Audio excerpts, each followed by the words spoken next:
Well, we're back to this shit again.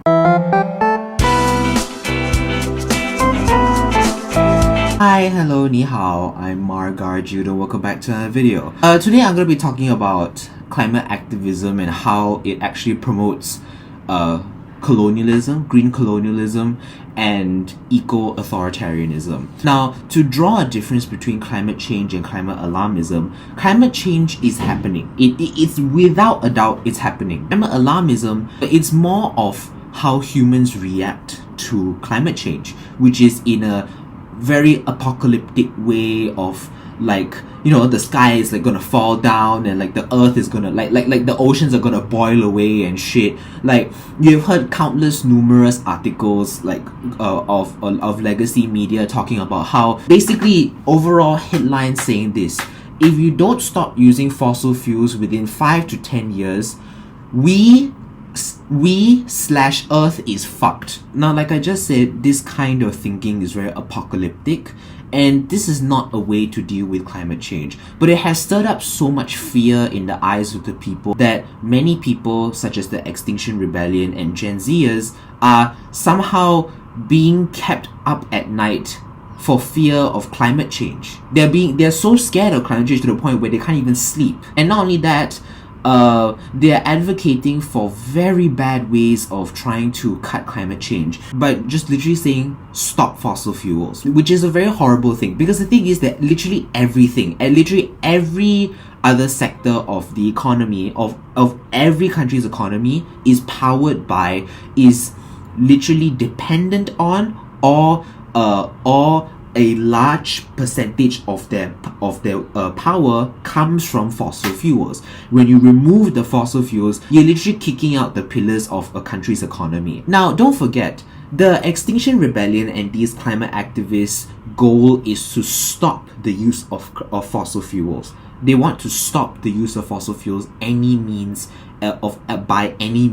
So it doesn't matter if it's costly or not. It's just by any means possible. They haven't even achieved a significant amount of their goals. They have just restricted the use. They have just reduced or restricted the amount of fossil fuels used, and we're already seeing soaring prices. Now people who were living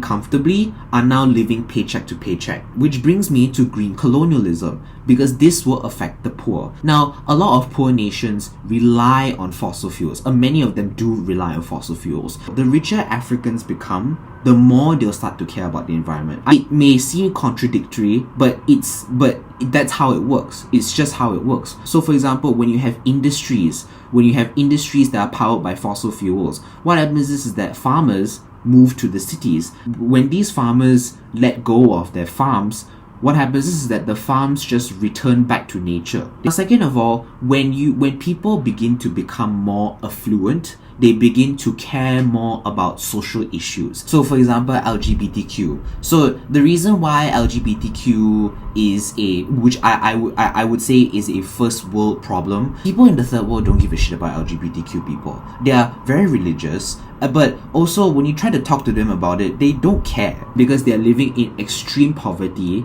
They're caring more about food, they're caring more about water, they're caring more about shelter, they're caring about what they can eat the next day, they're caring about how they're going to take care of their children, they're caring about many other things rather than LGBTQ rights or climate. They don't care about the climate if they can't live, because what's the point of caring about the climate if you can't even survive? As these people get more wealthy, as these people, instead of worrying about how they can earn money and how they can pay for food, once you reach first world where you can literally go to the grocery store and buy food, the thing is that more and more people will begin to worry about climate change, because they no longer are worrying about food, water, shelter. They can invest their time into other things, and one of these other things is caring about the climate. In general, like I said before, because fossil fuels powers economies, when you allow them to use fossil fuels, they're able to advance their economies, they're able to increase they're able to grow their economies, and therefore they allow their citizens to get out of poverty, and especially extreme poverty, to deny poor people, especially citizens of a different country, to stop using fossil fuels to advance their economies and get their people out of poverty. Rather than them doing that, you're going to put them in poverty and restrict them of fossil fuels because of the climate. It's almost colonial to force a country to not use fossil fuels because of climate change, because of what you worry about. It's almost as if they're trying to civilize the savages by making them care more about climate change rather than their housing, rather than what they're gonna eat, rather than whether they can drink water the next day. And for people who are defending this kind of disgusting shit by using a morality aspect, by saying that it's moral to push these things onto these poor people because we have a moral duty, we have a moral obligation to save the earth, to save the environment. The colonizers did the same thing as well, of course under the guise of Christianity, but they still wanted to civilize the savages. Now let's get away from this subject and turn to the developed world. Many of my audience comes from the US or Britain or Canada, all this kind of stuff. You know, in your governments, you see policies being pushed. You see these green policies being pushed by your government, basically saying to cut down on fossil fuels by this year, or achieve net zero by this year. With all these absurd policies, how do you think you're going to reach net zero? From this part to zero, how are you going to reach that within 10 to 30 years? How are you going to reach that within 1 or 3 decades? How do you do that? And what happens is eco-authoritarianism. Basically being authoritarian in how you govern your people in the name of climate change. Now this eco-authoritarianism can produce something called smart cities and 15-minute cities. And basically smart cities use technology, and they use technological advances to basically smart every electrical appliance up. Once your watch was a watch, now it became a smart watch. Your phone was a phone and it became a smartphone. So the question is what's next? Could it be your kitchen, your stove? Could it become a smart stove? Could it be your bathtub? Becomes a smart bathtub? And the government can use these appliances to collect data from you and undermine your privacy. Basically, all this is connected to the internet, and they could survey you in a sense. So they will be using this data for many other things, like water supply, food supply, like pretty much anything. They'll use this data for other things, but they could potentially use this data for nefarious purposes. Second one is the 15-minute cities, where they talk about splitting up the city into districts, and these districts basically contain all the amenities that a person would need. Anything that a person needs, will be within a short distance of 15 minutes. By 15 minutes, it's always the 15 minutes of walking or 15 minutes of cycling. So definitely no 15 minutes of driving. We are already seeing these policies being implemented already. Now, for example, in Oxford, basically the Oxford has bailed out these traffic filters. The rules are residents in Oxford and some areas just outside the city will be able to apply for a permit allowing them to drive through the traffic filters for up to 100 days each year. Other Oxfordshire residents will be able to apply for a permit allowing them to drive through the traffic filters for up to 25 days each year. And basically this is supposed to promote walking, cycling, and public and shared transport, because less carbon emissions. Now you have to sign up for a permit, because if you don't, you will be fined £70. Not only that, this is also happening in London with the Euler Zone, with how Sadiq Khan was implementing this. They will charge you £12.50 for driving through this area or driving within this area, and it's because of your car. Your car has to meet a certain criteria to deem it not eco-friendly. Basically, think about it. People drive their car twice, from home to work and then back. So you're paying a total of £25 to just drive within this area. £25 every single day. Oxford is trying to make the city less car friendly. And what they're doing is that they're literally like blocking off roads using planters. They're using planters and ballots or something to physically block off these roads. And not only that, to make it even more complicated and even more stupid, each district has its different rules. So most likely you go from one district to another, they'll apply different rules to you, and that's completely asinine. Like, how are you gonna get fined? How are you gonna like this doesn't make any sense at all. Like, it should be the same throughout the whole city. Now this is gonna affect everybody, because the thing is that what we're basically saying is that this is not a car friendly. Oxford is no longer car friendly. So they're basically going to fine the shit out of you until you can no longer use your car.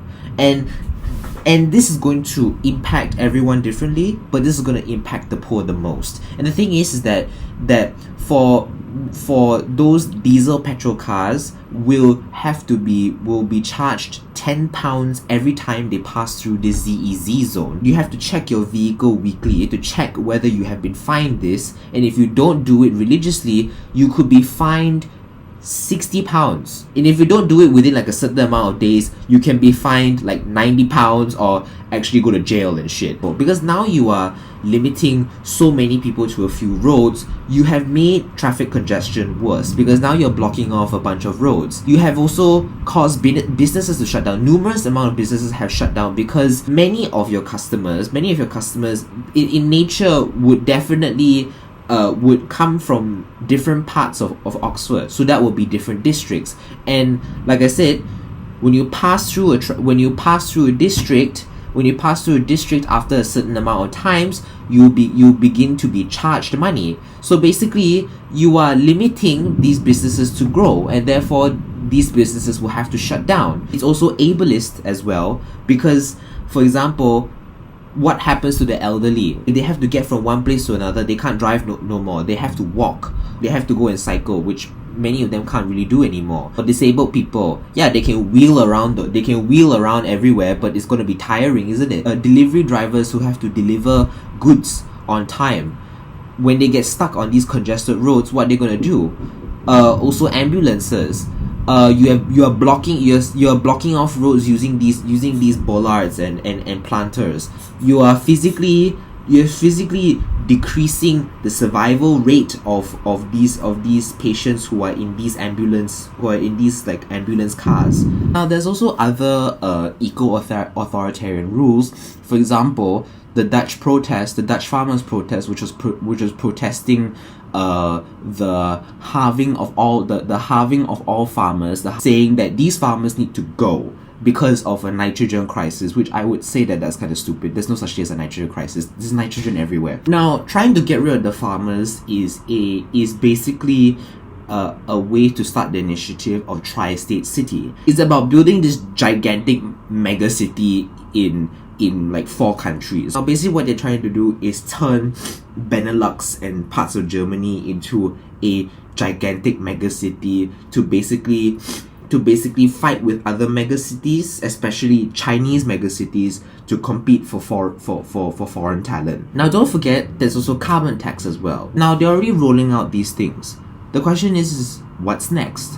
What could be next? Will they impose a meat tax? Because the thing is that people are saying that meat is bad for you and for the environment, even though they contribute to a smaller fraction of the global house gas emissions. You know, this anti-meat agenda has given rise to the vegan agenda, to basically tell us that meat is healthy, that meat is unhealthy, and foregoing meat is good for the environment. Even though the majority of these vegans live in the cities, they live in buildings made of cement, and they eat impossible burgers made from weird chemicals. It's better for the environment if you went homeless. So for all these vegans who are very stuck inside their echo chamber and basically tell us that it's so easy to just go vegan, I will tell you, it's so easy to just go homeless.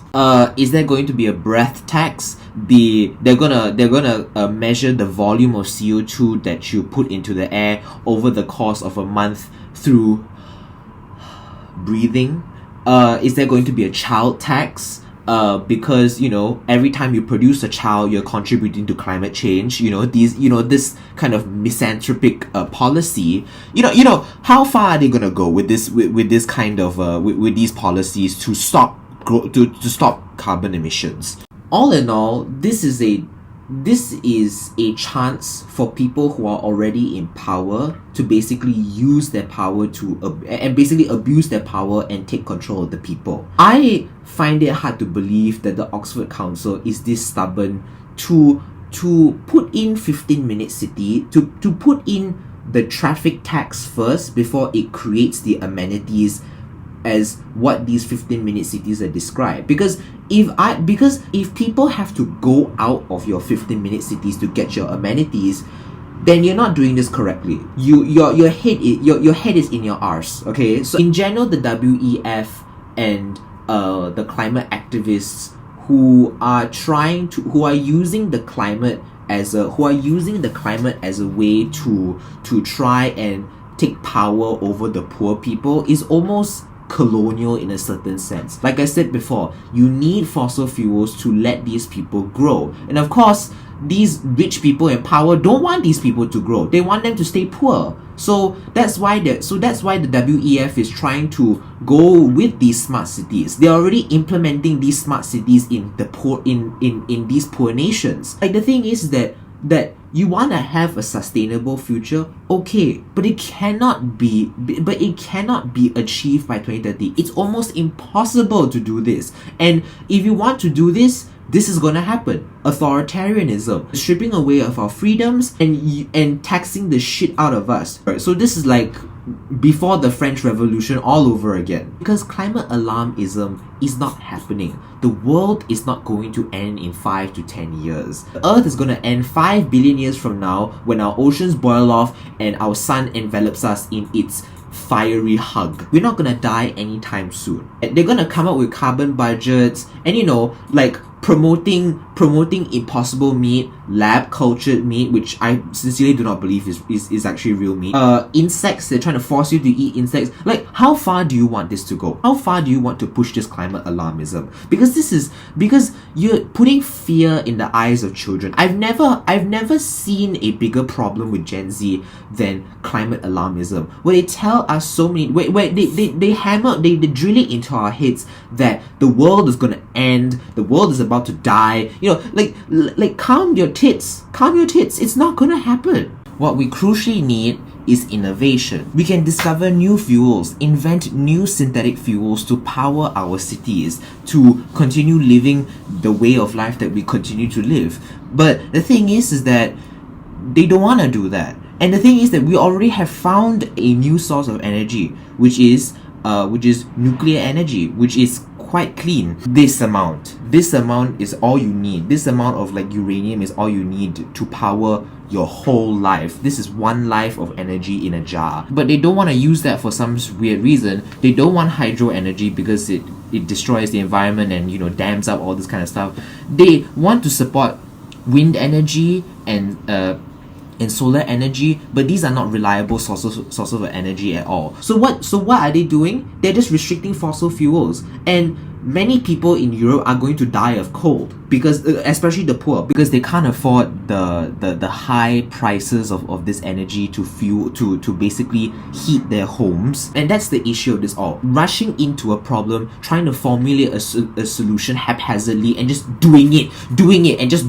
You need to do this with a clear head, and definitely the governments are not doing that. The answer is not climate alarmism. The answer is to take your time. Anyways, guys, I hope you enjoyed this video. This is a very long one. I needed to gather a lot of information for this video. And yeah, I've been your host, Margar Geode. Please comment, like, and subscribe, and I'll see you in the next one. 再见. Bye bye.